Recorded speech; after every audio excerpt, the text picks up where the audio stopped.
ಮಂಥನ ಸಕಾರಾತ್ಮಕ ಚಿಂತನ.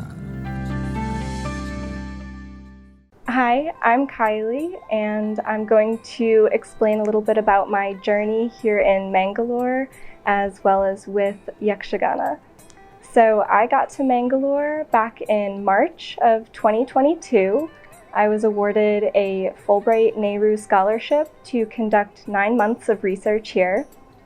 And I had actually been to Mangalore once before in 2020 with a study abroad program. So I was a little bit familiar with the city, but that was a much shorter trip. So this was truly my first experience living here and fully integrating myself within the community. Right away, my friends started taking me around. They were showing me everything that there is to see that has to do with Mangalore and Mangalorean culture. So I got to see a Kambla race. They took me to see several movies, including Kantara, and I also was exposed to any kind of food I could imagine. They made a long list of everything I should try, and we slowly worked through that. And along with that, I was shown Yakshagana. So it really started one day when we went to Pellicula, and I was able to see there the statues that are fully dressed with the makeup and the costume. And my friends explained to me what that was, because I had never heard of Yakshagana before and I had never experienced it.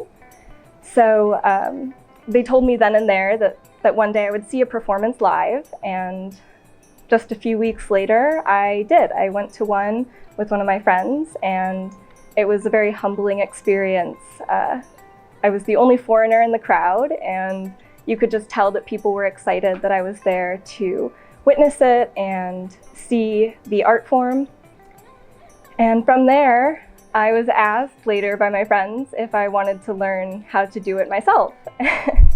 And at first, I was a little unsure. It looked very difficult, but I'm not typically one to say no to trying something new. So I gave it a shot, and they introduced me to one of their friends that is a studio owner and a Yakshagana performer, Vinayak, Acharya. And so I started taking up classes once a week. It was, at first, I thought I was doing very well. I had taken Bharatanatyam when I first came to India in 2020, and holding that position where your knees are bent, it was very hard to do, and so I thought Yakshagana might be easier than that at first. And then I was shown that I had to jump and spin, and I quickly realized that Yakshagana was very hard, but it was very fulfilling. I enjoyed every moment of it, and I really enjoyed seeing the progress that I made. And so several months later, I was asked if I wanted to do a video production of a performance, and it all came together rather quickly, but I was happy to have the experience. I got to have the makeup put on me and the full costume, and again, it was a humbling experience because I had heard how heavy and somewhat uncomfortable the costume could be, and while I could acknowledge that, I didn't fully understand it until it was put on me, and I could see just what these performers went through for hours-long performances throughout the entire night, and I was truly amazed that these performers can handle that, because my performance was much shorter and I was already very tired. But yeah, so I did the performance, and I'm very grateful that I got to learn this art form. I've sent pictures already back to my university that does the study abroad program to let them know that I've gotten involved with this, and maybe they want to let future students know that it's something they should check out.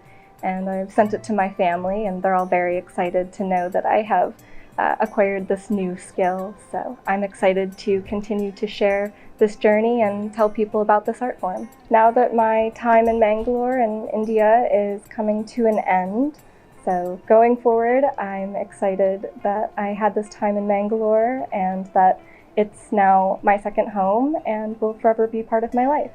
Yanka Kudla Masta Ishta.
ಸೆಳೆಯುವ ಮಧುರ ಮಾತಿನ ಸೊಗಡಿಗೆ ಬೆಡಗಿಗೆ ನಿನ್ನ ಮಾತಿನ ಪ್ರವಾಹದಲ್ಲಿ ಸುಳ್ಳಿನ ಪ್ರಭಾವ ಚೆಲ್ಲಿ ಹೋಗಳಿಕೆ ನೀ ಸುರಿವಾಗ ನಂಬಲು ಆಗುವುದೇ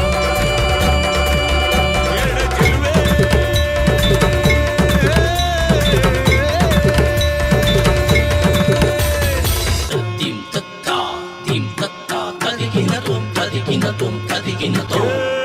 ಎಡಚಲುವೆ.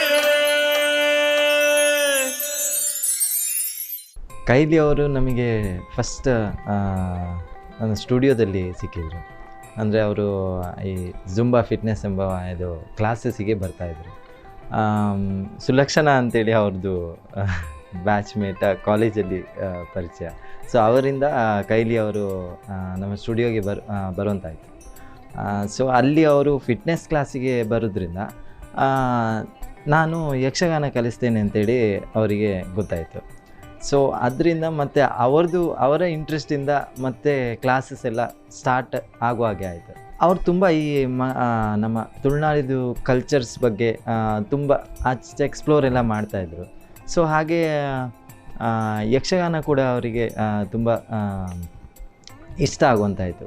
ಯಕ್ಷಗಾನ ನೋಡ್ತಾಯಿದ್ರು, ಅಲ್ಲಲ್ಲಿ ಕರ್ಕೊಂಡು ಹೋಗ್ತಾಯಿದ್ರು ಅವ್ರ ಫ್ರೆಂಡ್. ಸೊ ಹಾಗೆ ಯಕ್ಷಗಾನ ಬೇಸಿಕ್ಸ್ ಎಲ್ಲ ಸ್ಟಾರ್ಟ್ ಆಯಿತು. ಹಾಗೆ ಕೈಲಿಯವರು ಸಾಧಾರಣ ಒಂದು 6ರಿಂದ 8 ತಿಂಗಳು ಕ್ಲಾಸಸ್ ಬರ್ತಾಯಿದ್ರು. ಅಂದರೆ ಅವರಿಗೆ ವಾರಕ್ಕೆ ಒಂದೇ ಕ್ಲಾಸ್ ಇರ್ತಿದ್ದು. ಯಾಕಂತ ಹೇಳಿದರೆ ಅವರಿಗೆ ಫ್ರೀ ಟೈಮ್ ಸಿಗೋದೇ ತುಂಬ ಕಮ್ಮಿ. ಆ ಹೊತ್ತಿನಲ್ಲಿ ಅವರಿಗೆ ಫಸ್ಟ್ ಆಫ್ ಆಲ್ ಅವರು ಬಿಗಿನರ್ ಆದ್ದರಿಂದ ಅವರಿಗೆ ಎಲ್ಲ ಬೇಸಿಕ್ಕಿಂದನೇ ಕಲಿಸಬೇಕಾಯಿತು. ಅಂದರೆ ಫೋಕ್ ಆರ್ಟ್ ಅಂದರೆ ನಮ್ಮ ಈ ಟ್ರೆಡಿಷ್ನಲ್ ಆರ್ಟ್ ಅವರಿಗೆ ಹೊಸತ್ತು.